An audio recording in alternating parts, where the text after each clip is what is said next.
दोस्तों, भगवत गीता के कुछ अमूल्य पहलुओं के बारे में हम बात करेंगे। अगर आप ध्यान से इनको चिंतन करते हैं, मनन करते हैं और सुनते हैं और अपनी ज़िंदगी में एप्लीकेबल करते हैं, अपनी ज़िंदगी में उतारते हैं, तो यकीन मानना कि आपको आपकी ज़िंदगी की सफलता को कोई छीन नहीं सकता। तो चलिए चलते हैं। मनुष्य को कर्म करते समय या अपने वर्क करते समय कभी भी सफलता असफलता के बारे में नहीं सोचना चाहिए। पूरे मन लगा करके अपना कार्य करना चाहिए, अपना कर्म करना चाहिए। जब आप सफलता असफलता, डर भय को छोड़कर आप अपने कर्म करेंगे तो आपका सारथी भगवान श्री कृष्ण खुद होंगे। और यकीन मानना, जब आप कर्म बिना सोचे सफलता असफलता डर से दूर जा करके आप अपना कर्म करेंगे तो आपको सफलता जरूर मिलेगी और आप जितना चाहते हैं उससे कहीं ज़्यादा मिलेगी। यकीनन ये सच है कि आप कर्म करोगे, तपस्या के रूप में कर्म करोगे, बिना लालच के तय कर्म करोगे। क्योंकि एक छोटी सी कहानी मैं सुनाता हूँ आपको। एक बार की बात है, एक राजा था। उसने पूरे गांव में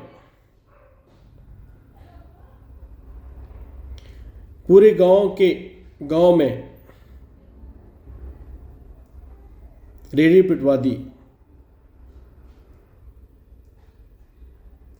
कि एक नाई को लेकर आ जाओ, जो साधारण नाई है गांव में, उसे लेकर आ जाओ, मुझे बाल और दाढ़ी बनवाना है। उसके सैनिक गए और एक साधारण नाई को उठाकर ले आए। अब वो साधारण नाई मन को हर्षित कर, उल्लास होकर के, चूंकि वो राजा का दाढ़ी और कटिंग बनाना था, तो वो आए और उसने दाढ़ी और कटिंग बनाया। अब राजा ने बोला, क्या मोल लोगे? तो नाई के मन में ऐसा हो रहा था बाद में कि मैंने कर्म किया है तो 2 आने का कर्म है, शायद मैं 2 आने मांग लूं। बट उसने नहीं कहा। उसने कहा, राजा साहब, जो आपकी इच्छा हो वो आप दे दो। तो राजा को ऐसा लगा कि नाई को अगर आया है मेरा दाढ़ी बनाने और मैं अगर उसे 1-2 आना देता हूं तो मेरी बेइज्जती होगी। मैं क्यों नहीं नाई को 2 गांव दे देता हूं। तो नाई को राजा ने 2 गांव दे दिया। तो इस कहानी से हमें यही सीख मिलती है कि हम ज़्यादातर अपनी ज़िंदगी में परेशान इसलिए होते हैं क्योंकि हम कोई भी काम करने से पहले सफलता असफलता और कर्म फल के बारे में सोच लेते हैं। जबकि लिए आप निडरता के साथ, ईमानदारी से के साथ, तपस्या की तरह आप सिर्फ कर्म करो। फल हमेशा ऊपर वाला आपकी सोच से ज़्यादा देगा। आप जितना मांगते हो उससे ज़्यादा देगा। आप जिस काबिल हो उस काबिल आपको सफलता देगा। तो बस यही कहूँगा कि आप कर्म करते समय आप अपनी सोच को मजबूती के साथ रखें और सफलता असफलता से दूर होकर के आप पॉजिटिव नज़रिया के साथ आप काम करें। छोटी सोच और पैर की मोच, यकीन मानना, मनुष्य को आगे नहीं बढ़ने देती। घृणा, द्वेष, छल, कपट भी मनुष्य को आगे नहीं बढ़ने देती। दूसरों के लिए घृणा करना, दूसरों के लिए द्वेष रखना, यकीन मानना, मनुष्य को आगे नहीं बढ़ने देती। सकारात्मक सोच एक स्टेबिलिटी लेकर आता है। स्थिर बुद्धि वाला व्यक्ति हमेशा सागर की तरह होता है और ऐसे व्यक्ति में क्रोध, भय, सफलता, असफलता, शुभ अशुभ के चक्कर को छोड़कर वह सिर्फ अपने कर्म ईमानदारी से करता है। इसलिए वो हमेशा कामयाब इंसान बनता चला जाता है। यकीनन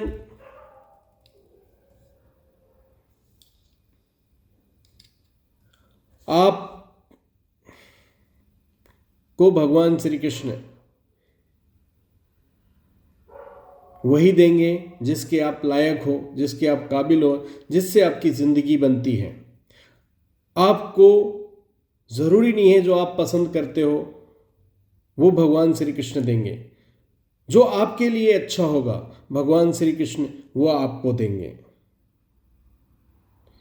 कभी कभी हम सोचते हैं कि मेहनत करते करते हम मर जाएंगे तो हमारा सफलता का क्या होगा, हम मेहनत करते करते मर जाएंगे, हम ऐश कर लें, अभी पार्टी कर लें। ऐसा नहीं है। आप जितने अच्छे से कर्म करोगे, जितने सत्यता से काम करोगे और कहीं गलती से किसी भी वक्त आपका बीच में डेथ हो जाता है तो यकीन मानना कि वो पुण्य कर्म जो आपने किए हैं वो जुड़ करके यकीनन वो आपको ही मिलना है। पुण्य कर्म का फल हमेशा पुण्य मिलता है। लोग कहते हैं भगवान से डरो, मैं कहता हूँ कर्म से डरो। भगवान कृष्ण भी यही कहते हैं कि ऐसा कोई कर्म मत करो जिसे आपके लिए आप नहीं कर सकते। इसलिए मैं कहता हूँ और भगवान श्री कृष्ण भी यही कहते हैं कि आप ऐसा कोई कर्म, भगवान से डरने की ज़रूरत नहीं है, बट आपको बुरे काम करने से, किसी के लिए गलत करने से, किसी को दुख देने से, दुखी देने से आप बचो। हमारे हाथ में सभी को प्रसन्न करने का नहीं है। आप सभी को प्रसन्न नहीं कर सकते, सभी को खुश नहीं कर सकते, बट आप एक काम कर सकते हो जो आपके हाथ में है। आप किसी को दुखी ना हो या किसी के दुख का कारण मत बनो। हमेशा जब आप किसी की दुखी का कारण नहीं बनोगे तो यकीन मानना आपको भी भगवान श्री कृष्ण कभी दुखी नहीं देखेंगे।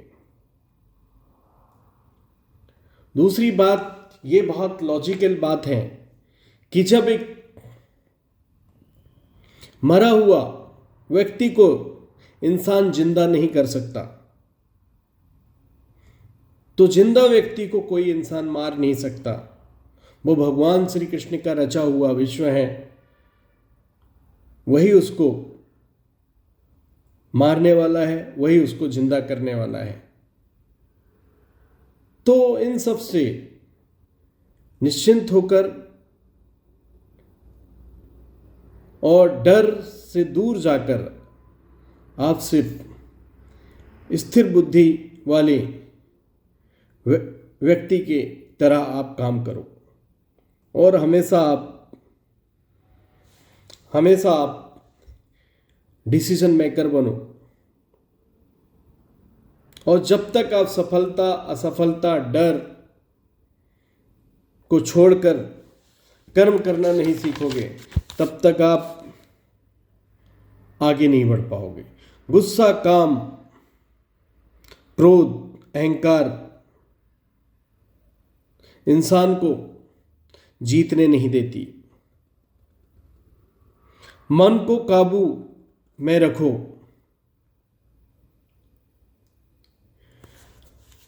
मन, ज्ञान, कर्म और योग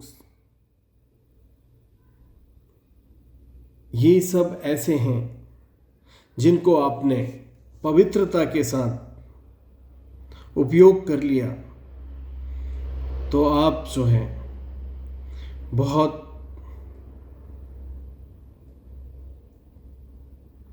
बड़ी ऊंचाई में पहुंच जाएंगे।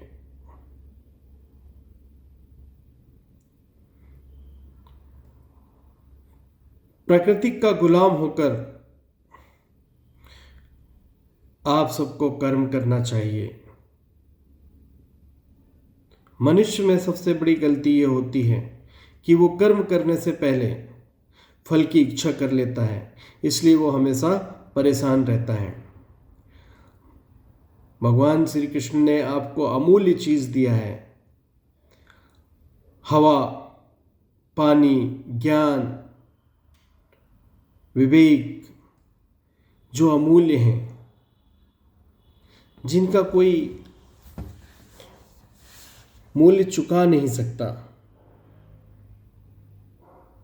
फिर भी हम पता नहीं किस चीज का घमंड में होते हैं और काम, क्रोध, मोह, लोभ में मग्न होकर के हम वास्तविकता को छोड़कर काल्पनिक जिंदगी में जीने लगते हैं।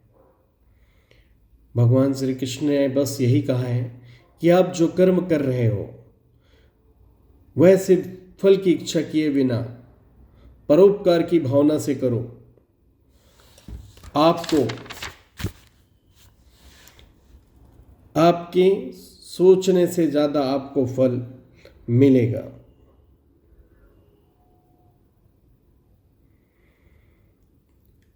काम, क्रोध और अहंकार यकीन माना इंसान को जीने नहीं देती। शरीर में इंद्रियां, मन, बुद्धि, मन, आत्मा, अपने शरीर में जो इंद्रियां होती हैं उसे आपको बस में करना पड़ेगा। इंद्रियां मन को बस में करेंगी, मन बुद्धि को करेगा और बुद्धि आत्मा को बस में करेगी। यकीन मानना, जिस दिन आप अपने शरीर के सभी इंद्रियों पर विजय प्राप्त कर लिया, आप संत बन चुके होंगे। आप परोपकार के लिए सोचेंगे और आपके लिए जब ये चीज़ आ जाएगी, आपकी ये तपस्या आ जाएगी, तो लक्ष्मी जी स्वयं प्रसन्न हो जाती हैं। पैसा चलकर आपके पास आता है, बट उसके लिए आपके पास वो शक्ति, वो पावर तभी आ सकता है जब आप शरीर के सभी इंद्रियों को, मन को, बुद्धि को और आत्मा को बस में करके आप कर्म फल की ओर आगे बढ़ेंगे।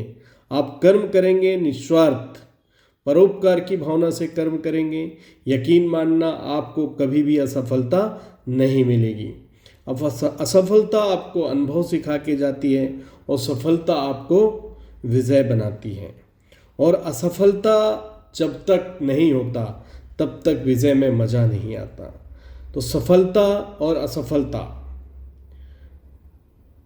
सफलता, असफलता, डर, इन सब से दूर उठकर, इन सब से ऊपर उठकर, इमोशनली अटैचमेंट, इन सब से ऊपर उठकर सिर्फ परोपकार की भावना से हमें कर्म करना चाहिए। इमोशनल स्टेबल होकर के हमें अच्छे से मेहनत करना चाहिए। हमें सोचना चाहिए कि हम शरीर नहीं हैं, हम आत्मा हैं। हम शरीर सोच ले, अपने आप को हम शरीर मान लेते हैं, और जब हम अपने आप को हमारा शरीर मान लेते हैं तो हमें लगता है कि हम थक गए हैं और हम सो जाएं, जबकि लिए आत्मा न कभी थकती है और न कभी मरती है। आत्मा एक पायस और पवित्र है। सिंपल सी बात है कि जब आप अपने आप को आत्मा समझने लगोगे तो सभी प्रकार के अहंकार और दोष से दूर होकर के आप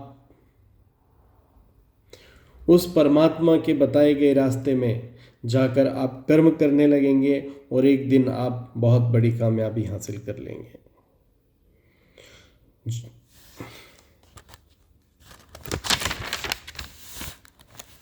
तो सिंपल बात यही है कि अपनी ज़िंदगी में आप अपने बुद्धि को अपना आत्मा समझें और किसी प्रकार की नकारात्मक सोच को अपने बुद्धि में ना आने दें। जब आप ऐसा करेंगे तो यकीन मानना आप बहुत तेज़ी से आप आगे बढ़ते चले जाएंगे।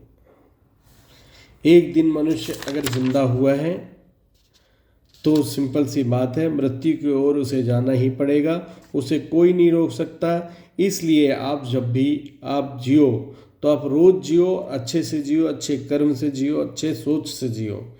यही आपका स्थिर बुद्धि का निशानी होता है। स्थिर बुद्धि वाला व्यक्ति कभी भी किसी भी भय और डर से दूर रहता है। सफलता असफलता, शकुन अपशकुन, इन सब से दूर होकर के आप सागर की तरह अपना काम में मग्न रहो।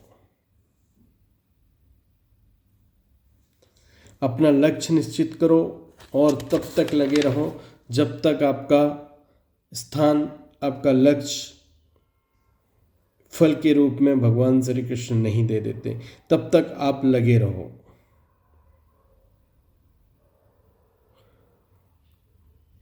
भगवान को वो भक्त बहुत अच्छे लगते हैं जो जड़ रूप, चेतन रूप,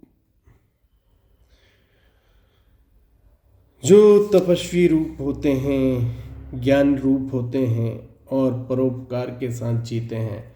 ऐसे वक्त भगवान को बहुत प्यारे होते हैं, जो तपस्या में लीन होते हैं। हम जब छोटे छोटे देवताओं को पूजने लगते हैं तो भगवान श्री कृष्ण आपका एक क्षणी मात्र लाभ के लिए, हम छोटे छोटे नए नए देवता पितरों को पूछते हैं तो भगवान श्री कृष्ण आपको एक शॉर्ट टर्म में उन्हीं देवताओं में मन लगा देते हैं और आपको छोटा सा आपका फल मिल जाता है, जल्दी मिल जाता है, हम खुश हो जाते हैं। और वो यकीन मानना, आपको अगर स्वर्ग चाहिए तो आपको भगवान चैतन्य रूपी, सत्य रूपी भगवान श्री कृष्ण को आप मानते हैं तो वो आपके सखा हैं, वो आपके भ्राता हैं, वो आपके सब कुछ हैं। आप एक बार मान कर देखो, हर समस्या का समाधान सिर्फ भगवान श्री कृष्ण में मिलेगा। यकीन नहीं हो तो कर देखो। तो हम यही कहेंगे कि हमेशा सकारात्मक सोच के साथ आप मजबूती के साथ भगवान श्री कृष्ण को सारथी बनाकर हर कर्म को करो, हर सफलता आपके साथ रहेगी। जय हिंद, वंदे मातरम। दोस्तों, अगर ये वीडियो अच्छा लगा हो तो एक बार लाइक, सब्सक्राइब और शेयर ज़रूर करें। जय हिंद, वंदे मातरम।